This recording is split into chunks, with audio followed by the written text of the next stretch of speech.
I could get off 178th Street, walk 3 blocks in their direction 30 years ago, 20 years ago, and buy a gun. That's crazy. Coke, heroin, weed. I didn't know meth or anything like that. I wouldn't know the IDs. first step to get a gun. The first step. All right, so you walk off. Back in those days, this is how crazy it was. In those days, you walked off Port Authority, you walked onto Broadway, and I'm going to fuck up the streets. You get off on 178, 176. Yeah. You walk 2 blocks, and there used to be on the corner, there was a Cuban place. And I would go in there, sit down, talk to people, like just talk, ¿Cómo está? Bien, tú, dame carne con papa, whatever. I'd order and eat. And then from there, I would walk around the block to that park. There's a park right there. I'm not good with names. I bought a few guns there in 85. And then I bought and sold a few guns there in 93.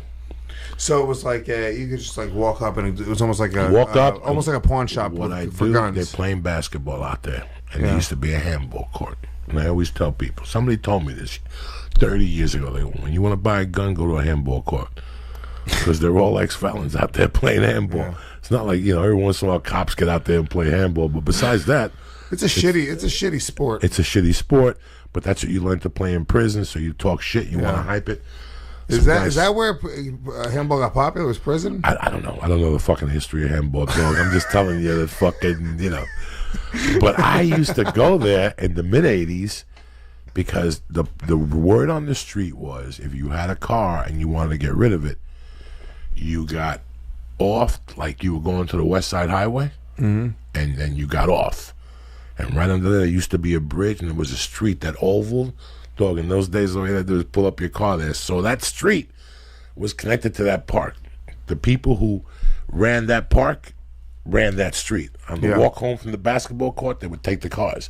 That was their last mission of the day. They would take the cars and sell them. You would just drop your car off, come back tomorrow, your car was guaranteed gone in the Bronx, chopped up by fucking 3 immigrants on its way to fucking Saudi Arabia. Yeah. That's the truth. That's the truth route. So it was all connected. So somebody told me, just go to the park if you want to buy a piece. And one day I went over there and I bought a 22 for like $55. What? It must have shot 80 people. This gun was good.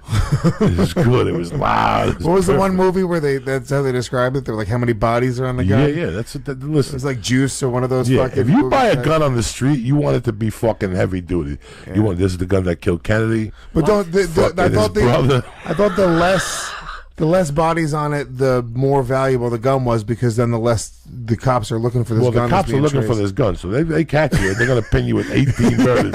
So you better get it and shoot the motherfucker quick. Kill somebody, throw it into a lake. The only thing that's good about this gun is it don't miss. This is how fucking ghetto people are, though. That like you bought it for $50, right? You shoot somebody, you're going to probably sell it back to them for $25. So why wouldn't you just get rid of it? Why even waste your time? Throw it into the fucking river. I shoot somebody with a gun, I do something bad. Like I did something once with a gun that was brand new. $600 for this gun.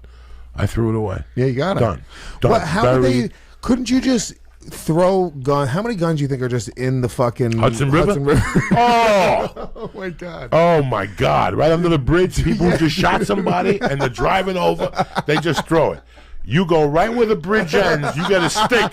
You get a bunch of divers to just drop. Dude. They'll pick up machine guns, fucking grenades, fucking submarines. I'm scared of this. Nuclear missiles. Oh my god! I see things in the Hudson that would make you die. A body pops up in the Hudson every fucking day. Yeah. Something from his body has to decompose into the water. Yeah. The fungi toenail, the fucking armpit rat. Something that water. We used to jump into the water because I grew up in Rockland County, New York. No shit, yeah, 914. Fuck yeah, dude, fuck yeah. Well, it's 845 now, but back then, yeah, it is 914. When I grew up, it was 914. Puerto Ricans would come down and jump into the Hudson River, off the Penny Bridge in Stony Point, dude. We used to fucking literally jump off that bridge only when the high tide would come in, because when the low tide was coming, you'll break your fucking legs. But when the high tide was in, there was a certain time of day, you would jump off the Penny Bridge, but then they also had like fucking wooden planks, so people would like shred up their legs jumping off this thing. Oh my god. But that's the type of fucking boredom you had when you were 12 in the suburbs of New York. you're looking for crazy shit to do. So it's almost a weird balance because no matter where you raise your kid, whether it's a city or suburbs, you have to worry about your kid fucking either becoming a drug addict or fucking killing themselves because of boredom. Well, here's the beauty of this. And this is years ago, Rogan said to me, he got stuck in an airport one day, and then he saw these people jumping up and down, and he goes, you know, they were Cuban. And he goes, it made me think of you and put a smile on my face because I got to see what you were really about. He goes, there was 8 of them, and they were having a fucking parade at the terminal. Yeah. Like they were taking over the terminal, had music on, they were dancing. In the 80s, it's not a joke. But in the 80s, when you grow up in the suburbs of New York,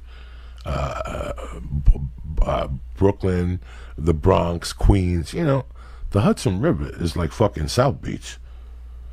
Do you know what I'm saying? So even if you watch Copland, there's a scene where two black couple yell at Stallone. They go, hey man, you motherfuckers are racist and shit. And that's every weekend. Because to them, they don't want to go down to the Jersey Shore. They don't want to go to a nice beach. To them, and Puerto Ricans were the best.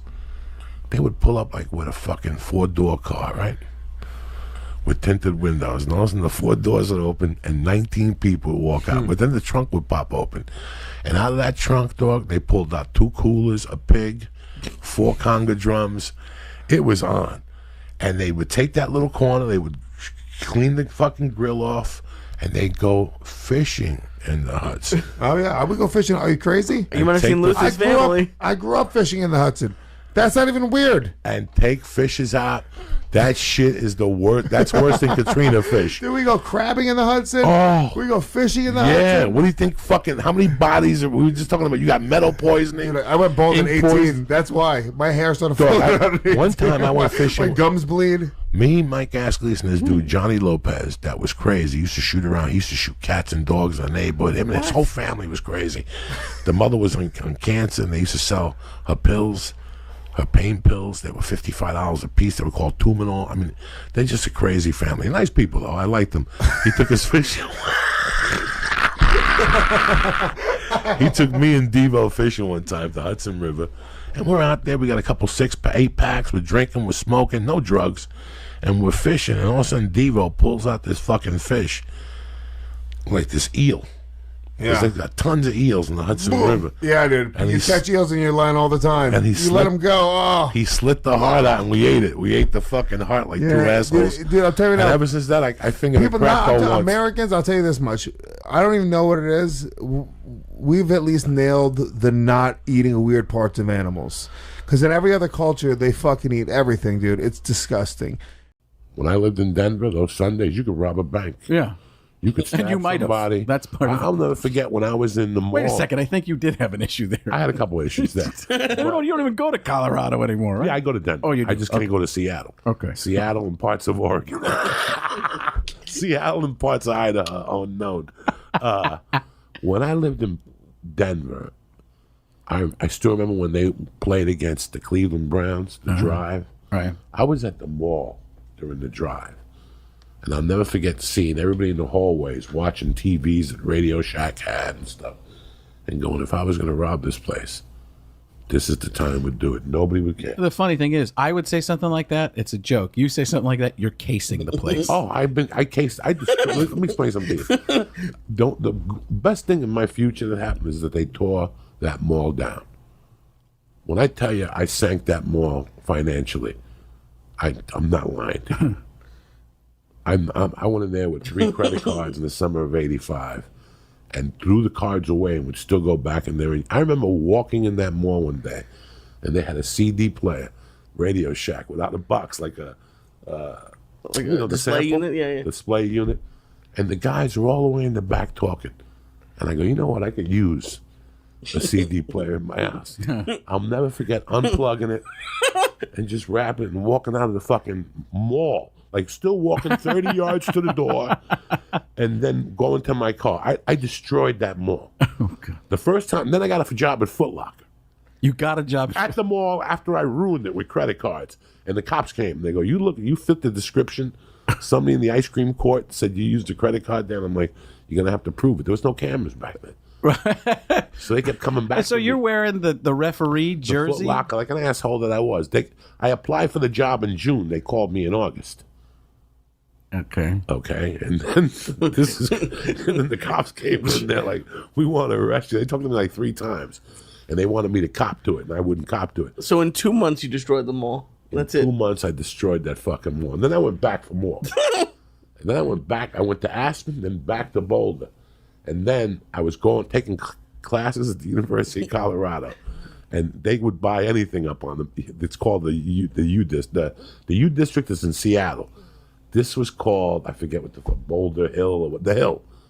The Hill is 3 blocks, gyms, Mexican restaurants. Right. Everything is catered to kids. Pizza place, movie theater, 18 and over bar, that type of shit.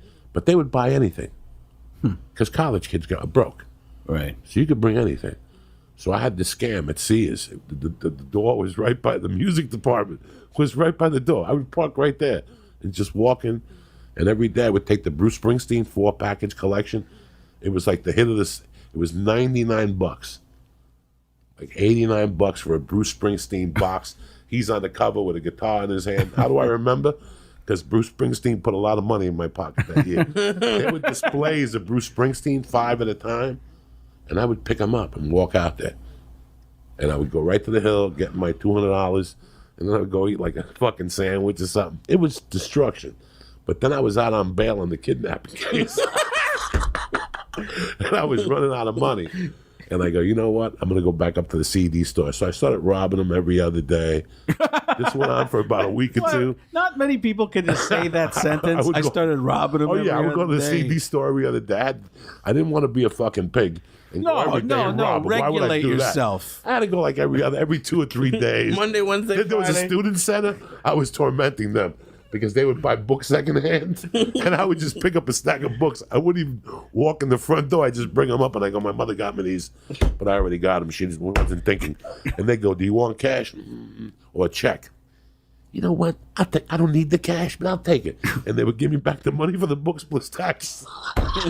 What's it like to not have a conscience? It's tremendous. That's the greatest life. Your life is incredible until you get caught. But then you have the stories. What is it that you want me to do to change that? Like, that's why it pisses me off that people go after governors for putting blackface on, or the chief fucking judge because he covered some chick's mouth in 1982. You got nowhere to go.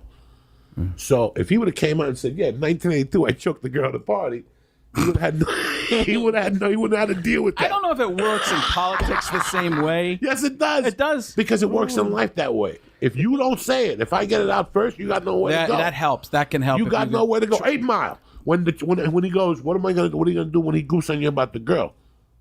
He goes, if you put it out there first, he's got nowhere to go. Right. Yeah, because it diffuses the situation. Trump does that a lot. You watch Trump; he'll be like, "I did this," and he'll put a little spin on it to make it his way. It happened. There was a lot. It was not my problem. And then people are like, "Yeah, he did it. So what?" It's not who I am today, but thinking back at who that person was that would be out on bail for kidnapping, and would go every other day to either the student center. Like one day I went to the student center and had a watch rack with watches, Timex, whatever the fuck. I picked up the whole thing and put it on my shoulder like a body in Vietnam, and I just walked out.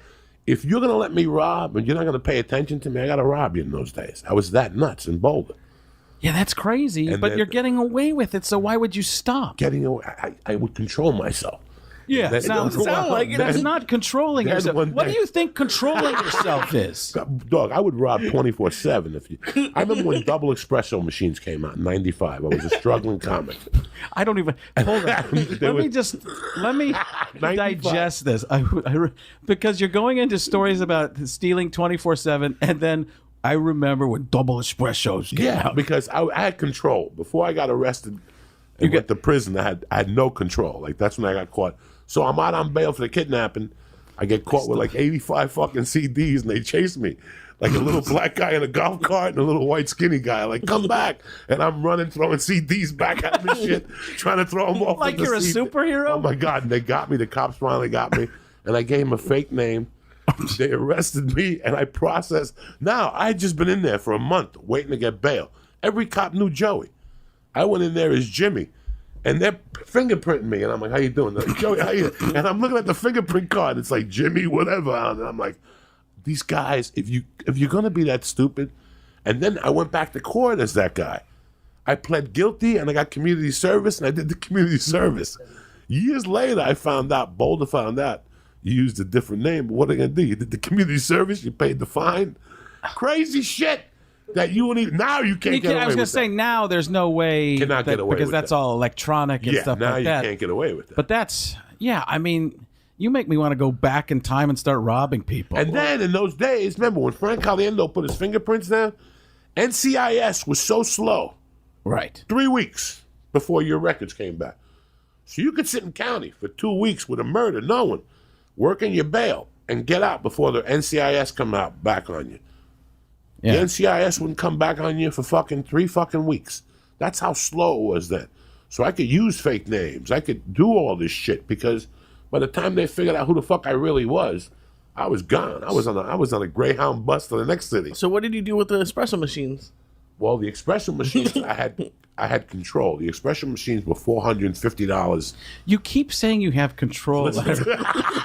I mean, is this you telling us, or are you trying to convince yourself? Me, I don't give a fuck. It was 25 years ago. Yeah, well, right, no, yeah. It was 25 years ago. I was 95. I forgot the double espresso machines are how this story started. It was $450 for an espresso, coffee, cappuccino machine. All these assholes on sale for $350. I'm walking into those stores, just picking up the thing. I wasn't even walking out of the store, frankly. How sad is that? I would just go into customer service and go, "How you doing? My mother got me this for Christmas." What the fuck? And they go, "Okay." It's always somebody giving you something. That's the only way you could sell it. That's how you do it. What do you think? I was walking down the street. I don't have a gift receipt, but then I got to the point where I'd hang out in front of Kmart. This is when you're a fucking real piece of shit. I'd hang out in front of Kmart on windy days and wait for people's receipts to fly off. And one day I'm looking at this guy in a cart pushing 2x4s and 2x6s and 2x12s, but on top he's got a lawnmower. And he's pushing, it's windy out, and all of a sudden the receipt flew out. I go over, I pick it up, I look, the lawnmower is $450. So I walk into the fucking Kmart, they got no more lawnmowers. I go, fuck it. I went out to Longmont, Colorado, 30 miles away, went to a Kmart in there, they had the thing. The best was, I went back and I gave the Mexican kid a 10. Bring this up to the counter for me. He brought it up to the counter, and I told the lady, "How you doing? My mother gave me this. It's the wrong one." This time I had a receipt. This time they had nowhere to go. He just, no, I'm telling you, I bought the, "Why didn't you go back to Boulder?" I go, "I didn't want to drive. I live here." I left this here. And they give me the money back. I can't. It's, and I was doing 3 or 4 of those espresso machines a day. Like on the way to Denver Comedy Works. You needed the espresso to stay. I would stop in Westminster. I'd stop in the Denver Mall. I would show up at the Comedy Works with $1,200 in my pocket.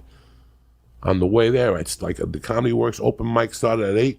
I'd leave my house at 6 and stop in Bloomfield, Westminster, and just stop at the malls. I rented a car from Hertz. It was like a white police car. And every time I go to the Bronx, these black people would run away, and I'm like, "No, I'm not the cops. I got $100 bill with a white police car." Oh my God, I was taking cash advances on this credit card. Oh my God. Those cash big percentages too on those 18% at least on those things. Oh, they hit you out. That's how first time you got a cash advance on a credit card, you're done. Yeah. Because it tags onto everything. The 18 tags onto everything. Yeah, because they're not charging you $100 on your credit card. They're charging you $118, and then you don't pay that, and then the interest is on the $118 that you gotta pay.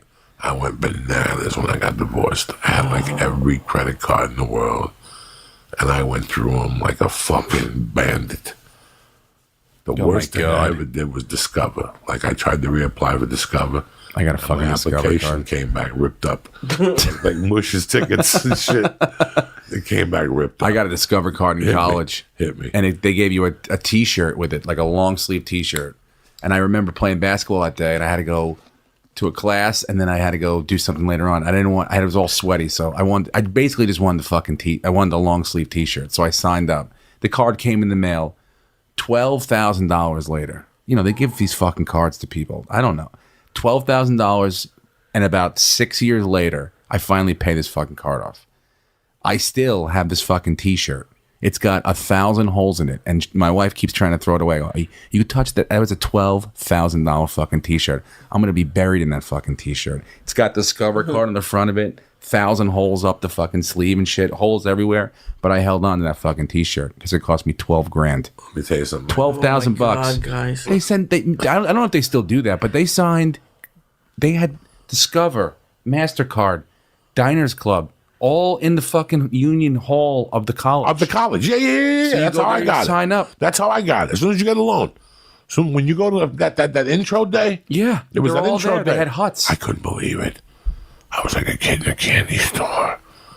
I was a thief. I just wanted a fucking T-shirt. Here I am with like 8 G's in my pocket. Scholarship money from poor Latinos. They donated. I'm signing up for classes. I'm withdrawing.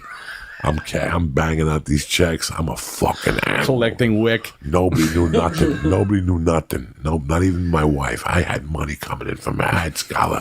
I had a friend. That's what he specialized in. You paid him $500, and all he did was get you scholarships. And he had lists of them. 5 nickels. Oh, I was getting nickels. I was just banging them out like they were my money. Bang. Fucking. I was sorting 8 ball a night. I get a nickel and save $2.50. Fuck that. Then I go get a jacket. Then I go to the movies. I go get a fucking one of those Chick-fil-A sandwiches. I eat 3 or 4 of those Chick-fil-A's in Boulder. You think I'm kidding you? But I'll never forget going to pick up a Pell Grant. Those 2G ones. Yep. They're free. And I was like, oh, I'm going to get some blow and all this shit. And I go downstairs and the visa girl came up to me. Hi, how are you? Did you get a Pell Grant? Yes, I did. You qualify. Well, really? Sign me up. Sign me up. I signed every one of those things. And a week later, all those cards came in the mail with a nickel. And let me tell you something. I didn't touch those fucking things. Didn't touch them. Didn't touch them. Got locked up, came out, didn't touch them. Every once in a while, I'd go to... No, I'm lying. There was one card I would repay, but it would kill me. That's why I didn't gamble, because I don't like paying that motherfucker on Thursday.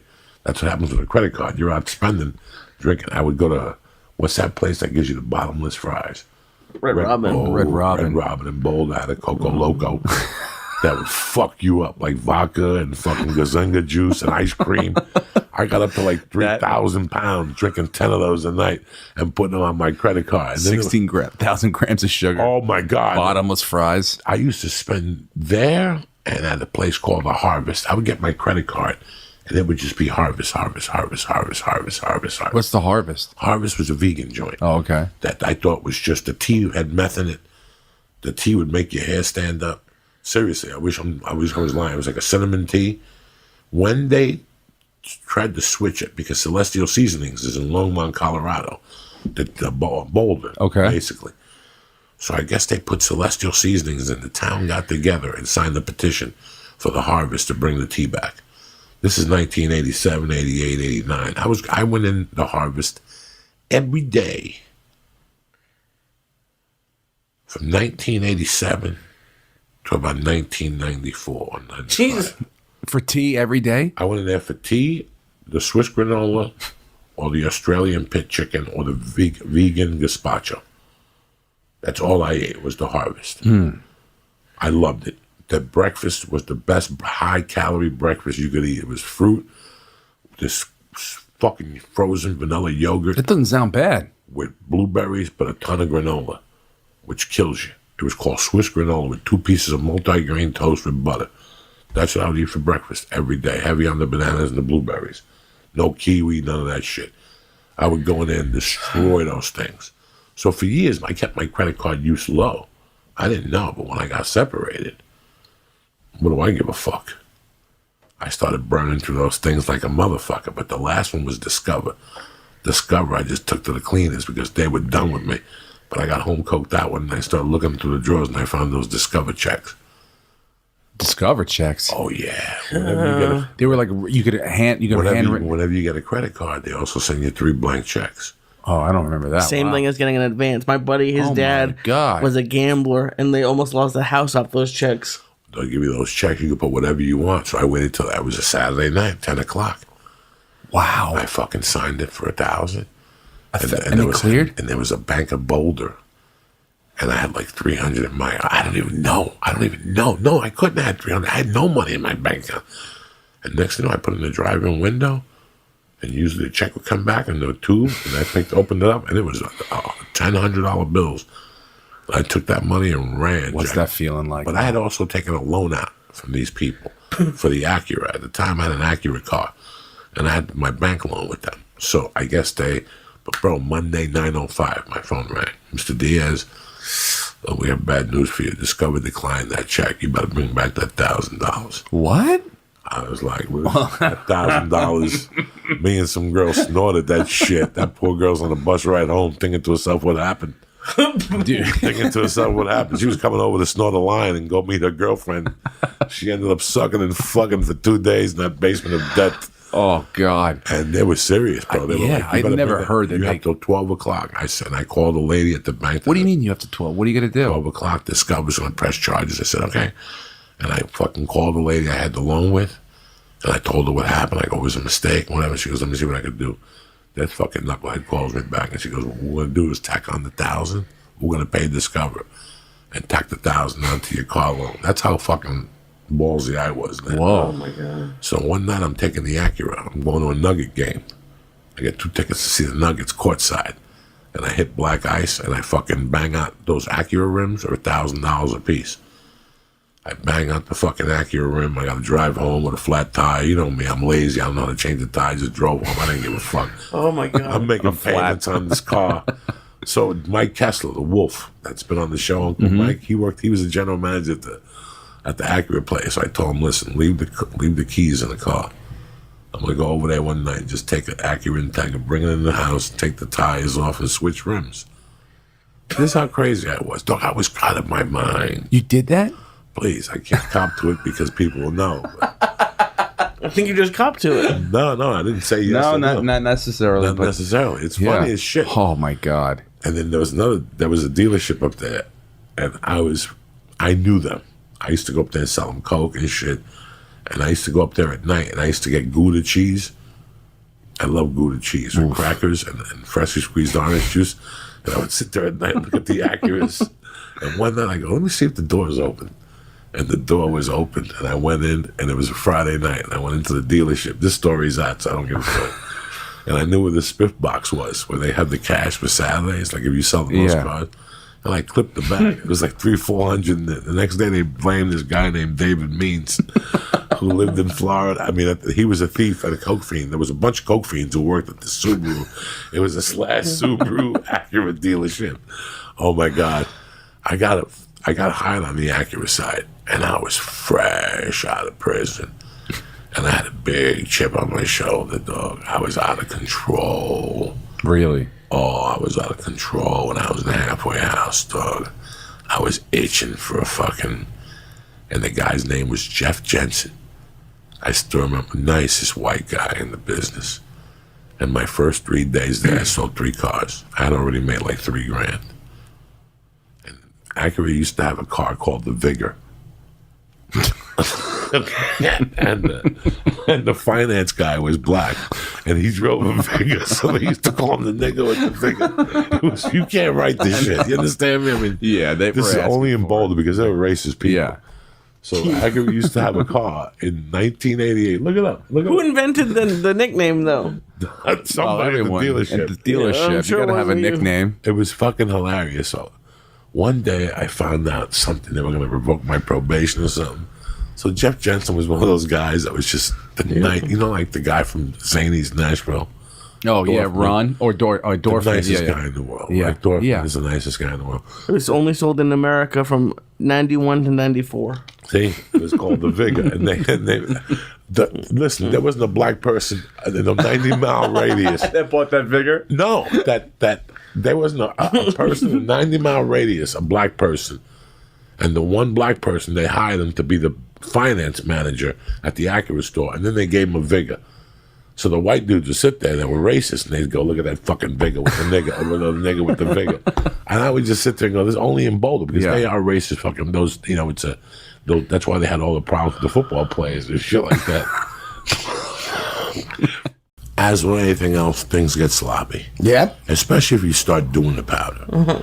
Like if you're a businessman and you're like, I just move it, which means you're getting the kilos for $16.5. You're chopping them up and you're giving them to Lee, and Lee gives you $28,000 per. Yeah. That's it. That's what you do. It's just an exchange. Nobody knows nothing. And then once you get Lee, you get another guy like Lee. Then you get 3 Lees, 4 Lees, 5 Lees, 6 Lees, and guess what, Lee? He's making $60,000 a month, and he doesn't even have to talk to anybody. His only fear is you getting arrested and ratting. Yeah, and that's what happens. You're cool. You have Dean. Dean's a musician. Dean goes out every night. You give Dean the grams already cut up and measured. You give Dean 28, and Dean gives you back 1,500. And Dean will come over 4 nights a week and keep you in pork chops and chocolate cake for the rest of your fucking life. Again, now you got to get 4 Deans. How much does Dean make? Don't worry about what Dean makes. Nah. Dean makes 28, take away 15, 1,300. Okay. Dean's not going to make 1,300 because he needs 3 of those grams to sell that coke. Dean is a businessman. Dean needs a couple grams for himself. He's going to sell a gram to a girl, bring her home, rob her, get his dick sucked, and put her on her way. It's a fucking lifestyle. Yeah. You go to a place, everybody at that place knows you. As soon as somebody comes up to you and says, hey, my friend wants to buy 2 ounces of blow, you go home, you light everything on fire, Yep. You throw away your fucking scale, and you don't know nothing for a month. You disconnect all your numbers, and you start all over again in 6 months. What is that? What does a lifestyle mean? Like, what do you mean it's a lifestyle? Well, you know what? Those dealers on the low level, they become like these small-minded rock stars where they're got so many people, like, they love the attention. You know, like they're nobody, and then all of a sudden they're like, I go in this bar, everybody wants to talk to me, and they get addicted to that, you know? That fucking, that thing of like, he's here. I still talk to 2 of my ex-drug dealers, and I've been clean from cocaine 9 years. I talked to 2 out of the 3 of them that I had. I had 4. I still talk to 2 out of the 4. The one guy is a smart motherfucker, and he always was. He always was since day one. That's how I hooked up with him. I liked what he did. He wasn't reckless. He was a boozer. Yeah. But he wouldn't answer the phone those 2 days. He's one of those guys. Yep. That it's 2 days. And after a day, I knew that he was fucked up on the couch like Denzel. He would get fucked up like Denzel. He's black. In Man on Fire. Man on Fire. So I would have to go over there and Not knock regular on the door. Denzel. Yeah. I would knock on the door, and he'd kind of get up and ask me what I was doing. And I go, come on, dog, I love you. What I tell you, don't come over here when I don't answer the fucking phone. What do you want, motherfucker? Come on, just give me 2 grams. You got my money? I'm 10 short. See? You come over here when I'm fucked up trying to relax and shit. And 10 short. 10 short. Yeah. But he always gave it to me. And then I had the Armenian guy. And I always talk to him because he's got kids. Yeah. And we cross paths now all the time. Wow. So we talk on the sly. He's still dealing? Yes. Wow, that's hot. Tremendous. Yeah. But he has his own little Armenian crew. Yeah. He gets it from his little Armenian drug lords over there in Glendale. Yeah. And he just sells to Armenians. He says he doesn't even go over the hill anymore. Yeah. He doesn't go to El Compadre no more. Yeah. But he's got a nice car. He's got nice clothes. He goes away on the weekends. You know, he shares the kids with his wife. Yeah.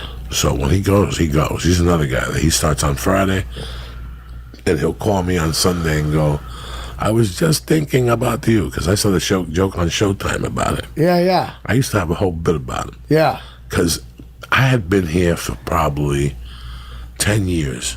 No, I'm lying to you. I got here in 97. I met those cats in about 99. And before that, I had pussies for drug dealers. Oh, I had this white dude they called White Lightning. White Lightning. He was a half a fag. Terrible. And I had this other dude who always fucking complained he was a Jew. And Jesus Christ. You know, it was always a fucking deal. He lived right in Hollywood by the Guitar Center. Oh, yeah. And there was always a problem. And he was from New York, and he was cool. But I had to say something to him one day, like, brother, you're a coke dealer. Yeah. Right? Yeah. Why do you get mad when we fucking call you? It was always a bad time. And when I get with people who would buy from him, they'd always come to me and go, what's his problem? I go, I don't know. You introduced me to him. Yeah. I don't know what his fucking problem is. Like, he makes you feel bad. What are you calling me for? Why are you calling me at 4 in the afternoon? Yeah. Why are you calling me at 1 in the afternoon? Why are you calling me at 8:30 in the afternoon? Because we want to buy fucking blow. Yeah.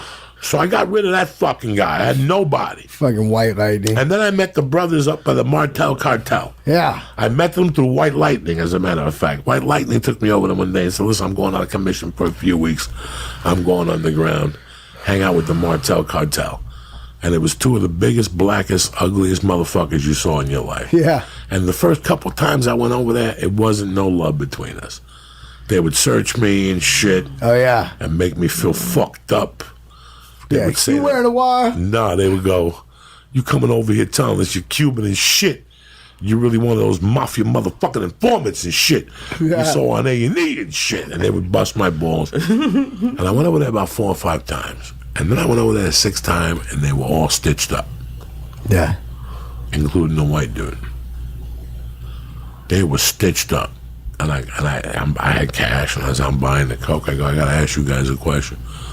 What the fuck happened to you guys? Yeah. And they said, man, these black motherfuckers came over here the other day and fucking tied us up and took our shit. Wow. Us up. So we started going back and forth. At the time, I had found a gun. You found a gun. And I lived at the Sure, we'll just skip over that. And I lived at the. I love that one. And I lived at the Ralphie May building. Yeah, over there. Over there. Yeah, that's where my crew lives. Steve Henry, Lucas Hurl. That whole building? Yeah. Behind El Compadre? Oh no! What's the one you lived over there by the one by the hostel? Oh yeah. I lived there.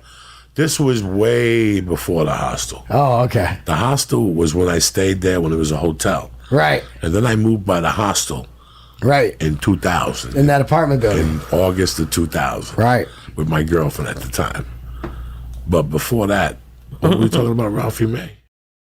That day he said to me something about, well, I heard it's a bad movie. I go, what's the difference? All you see are bad movies. He paid to see Faye and the sister. Who? What? Yeah. Remember when Tina Fey made the movie with the sister? God, what? I put that on the plane. I almost shot the pilot. Why would you go there? Because this is what I got to deal with. He went to see Bad Santa 2. Even the couple he was going to go double date with canceled on his ass 2 times. And that wasn't enough. He still went to see fucking Bad Santa. Oh my God. He is a glutton for punishment and for no reason. For no reason. He goes to Long Beach for New Year's. Okay, that was our... Who goes to Long Beach for New Year's? And he rents a fucking HMO apartment. What do you call that shit? A gay apartment. Airbnb. Airbnb. Last time he rented an Airbnb, he got ringworm on his head. And God knows what else. Okay, I'm convinced that you just go to places and leave stuff that's going to give me a sty around the hotel room.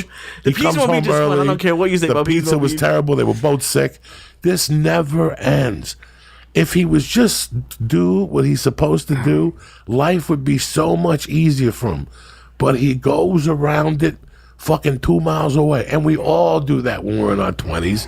That's what we sweep in our 30s, cleaning up the bullshit we laid in our 20s. Not telling the chick what we really like. You know, you tell your girlfriend, I'm a regular guy, but meanwhile, you're out with Chinese chicks getting your balls lit on fire with firecrackers, and then one day you cheat on her, you get caught because you didn't tell her. You like to put it up her ass and come on eyeballs. You played that fucking I'm a nice guy game. Every mistake we make in our 20s killed me in my 30s. But he keeps doing them. It's like he brought his father out here. Got his father's stomach sick. He took him for lizard tacos. It's well known around the corner that they have lizard meat, that tacos. Nobody goes there. The rating is even L. Like when you go to the rating, it's L. I told him this 18 times. You think he listens? No. He takes his dad there. Next thing you know, his dad's in the hospital. Oh my eating gosh. fucking mince. Does he have tongue meat? No, he doesn't have. You have no idea what my life is surrounded by. This is one part. This is one aspect of it. Bad Santa 2 will make your brain try to escape out of your tongue. When he told me the couple canceled, I was so happy for him. I go, he'll, that's it. Then he made plans to go back, and they canceled again. And then he said, fuck it, I'm still going to go. They walked out at the 10-minute mark. Like, he goes to see a movie about a dog. He went to see Fences. Nothing. I mean, this kid is the kiss of death. I'll take the dogs all the way around. I'll take a beating if I deserve it. Fences, first of all, has like 100% on Rotten Tomatoes. It has Denzel. You didn't like it. I hated it. No, that's what I'm saying. That's how bad Rotten Tomatoes is. It's all paid. You know, Rotten Tomatoes is owned by like Warner Brothers. I don't doubt it. Yeah. Is it really? Yeah, it's owned by one of the biggest production companies. I don't know if it's Warner Brothers or Paramount, but they own it. So do you think the movie they just spent $100 million on, if it's a bad movie, they're going to let let it get to a certain lower rating on Rotten Tomatoes? No, because that's millions and millions of dollars. That'd be the dumbest thing for them ever to do. So what they do is they pick and choose which ones they have as their top fresh critics, you know? So like if this critic says, fuck, this is the worst movie ever, they'll just like replace him with somebody from the New York Post that liked it, you know? So it's like, it's all bullshit. You can't trust that. And who even knows what Fences is? I've never even heard of Fences. It was a play. I had no idea. I just went for Denzel. Davis. God, and she won the Oscar for that, by the way. Something. If Denzel ain't got a gun, don't bother. You know what I'm saying? Yeah.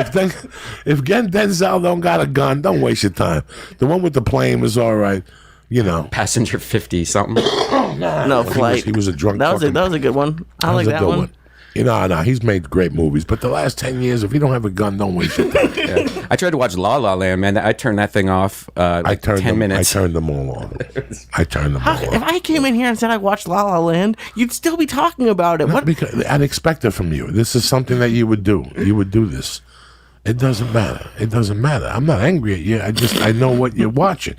I tried to watch that, whatever, Bayonne by the Sea. I've never even heard of that. Bay by the Sea. Fuck. First 20 minutes. The Affleck movie? The Affleck movie was so... I get all the burners from Screen Actors Guild. My wife...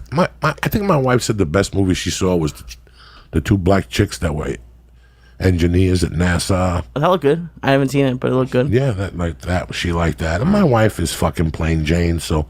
I kind of listen to it, but she chops through the bullshit real quick, too. Your wife's a pimp, man. I hung out with her the other day. She's a badass. I forgot how badass she is. She's fucking... And now with the baby, she's even more badass. Like now, like the movie, she used to give a half hour to, now she gives them 10 minutes. Like, damn, bam. I got 1 hour to fucking watch a movie. I got no time to waste on shit. Speaking of movies, you sent me this crazy clip that... fucked my world up. I think it was Friday night. Oh, me and the baby? No, well that, but no, with what's his name? With the Russian roulette? Yeah. Oh my God. Now you had never seen that. No. And you have time to watch Parks and Rec 2 or 3 times. And you got time to watch Red is the Purple Orange or whatever the fuck you watch. Red is the Purple Orange. Whatever the fuck you watch. You got time to watch all this stupidity. But I sent you that movie and it almost blew your fucking brains out, didn't it?